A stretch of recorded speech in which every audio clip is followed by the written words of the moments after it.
All right, everybody. So the next section here is about some new kinds of functions that we have not studied before. These are called exponential functions. And so what is an exponential function? Well, we'll let b be a number that's bigger than 0 but not equal to 1. And this we call the base of our exponential function. Then an exponential function will take the form f of x equals b to the x. Notice that the x here is the exponent. That's what puts the exponent in exponential. Okay. So we'll see how these work in a second. But first, let's just taking this as our sort of model. Let's look at this example and see which of these guys here are exponential functions. So this first one, f of x equals 7 to the x. This one is an exponential function. The base is 7. Okay. The next one, f of x equals x to the 7th. Not quite, right? Their roles are interchanged there. Here we're taking x and raising it to the 7th power. Exponential functions are all about raising things to the xth power. So this one is going to be a no. And in fact, we know what kind of function this is. We met it before. It's a polynomial. Okay. So the next one is f of x is minus 3 to the x. Now this one seems like it would be exponential since we have x here as the exponent. But the definition that we have for exponential functions is that our base has to be a positive number that is not 1. And here it looks like the base in question would be minus 3. The problem with ones like this is that what if you have something like x is 1/2? Right? Raising something to the 1/2 power is like taking its square root. So f of x would then be like, or f of 1/2 would be like the square root of -3, which would give us an imaginary number. And so we're not looking to have imaginary number outputs. And so that's why we're excluding these negative bases here. Okay. So the next example is f of x equals 1 to the x. Now this one also seems like it should be exponential since x is the exponent here. But again, our definition says b does not equal to 1. So here we have b equals to 1. And so what's wrong with that? Well, the problem with 1 to the x is that if you put any number x in there, 1 to any number x will just give you 1 back. So this function doesn't really have the exponential like behavior that we'll see below. In particular, this is a constant function. It's another version of or example of a polynomial. So we will say that this one is not exponential. Okay, and last but not least, f of x equals to the square root of 2 all to the x. This is an exponential function. The base is the square root of 2, which is positive and not equal to 1. All right. So let's see. Before we continue, I want to just go over some exponent rules because we're going to be needing these a lot as we go forward. So I want y'all to recall these exponent rules, hopefully from your past life, that if I have two different exponents but the same base, the product of this b to the x times b to the y will equal to b to the sum of x plus y. You might try this out just with a couple of your own favorite numbers or something. I don't know, like 2 squared times 2 cubed or something like that would be what? 2 to the 5th. You write 2 times 2 times 2 times 2 times 2. Okay, enough of that. Okay, another exponent rule that's important for us that I know we've been over before, but it's probably worth revisiting again anyway, is that b to the negative x is the same as 1 divided by b to the x. And with these two together, we can get b to the x minus y is equal to the product of b, that would be like b to the x plus minus y or something like that. So that's b to the x times b to the minus y. And then we can write b to the minus y is 1 over b to the y. So this whole expression becomes b to the x divided by b to the y. Okay, so just keep those in the back of our head.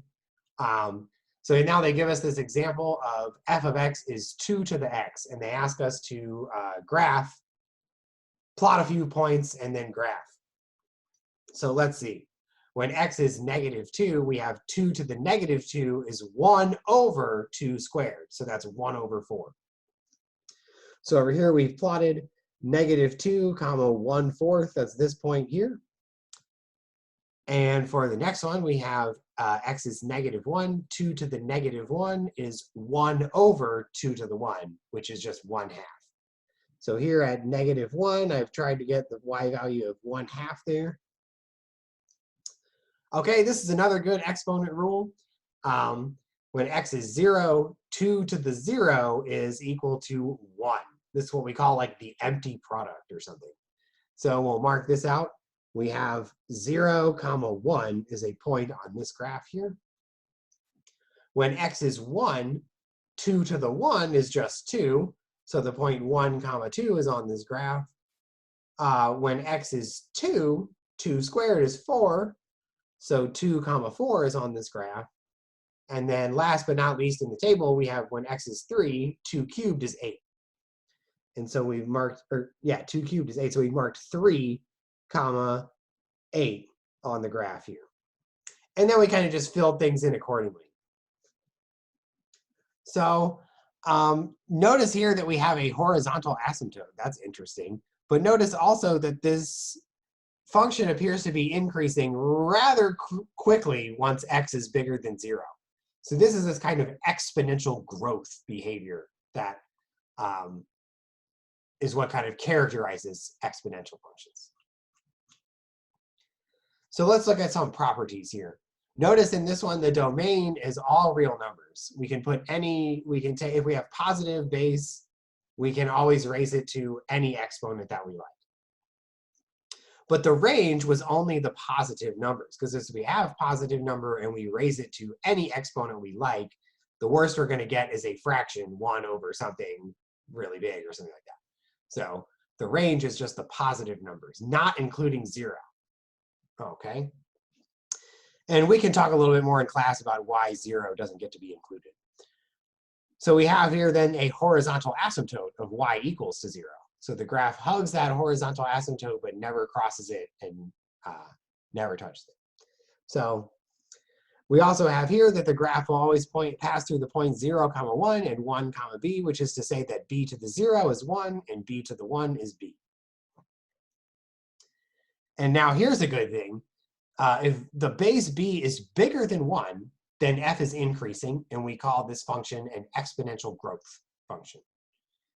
And now what if b, though, is between 0 and 1? Because there are positive numbers between 0 and 1. So if that is the case, then f will be decreasing, and we'll call the function an exponential decay function, right? A model for exponential decay. So the two graphs look roughly like this. This one is growth, and this one is decay.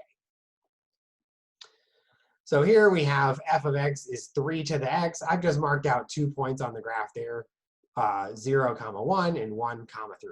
And I just kind of filled in just very lazily.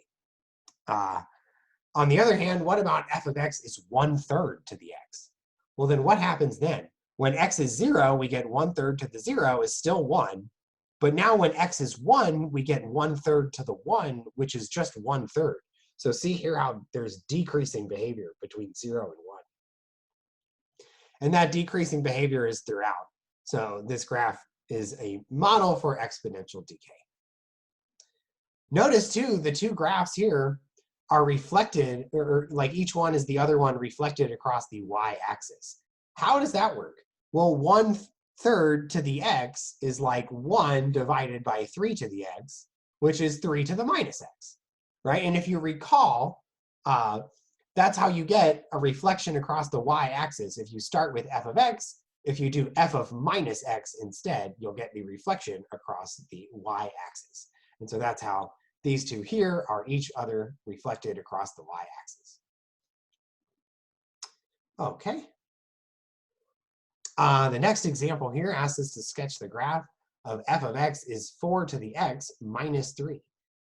So notice that that's just the graph of 4 to the x, but just shifted down by 3. So I drew this one kind of lazy here. Notice that we used to have the point 0, comma 1 on our graph. If we shift it down by 3, we have the point 0, comma minus 2.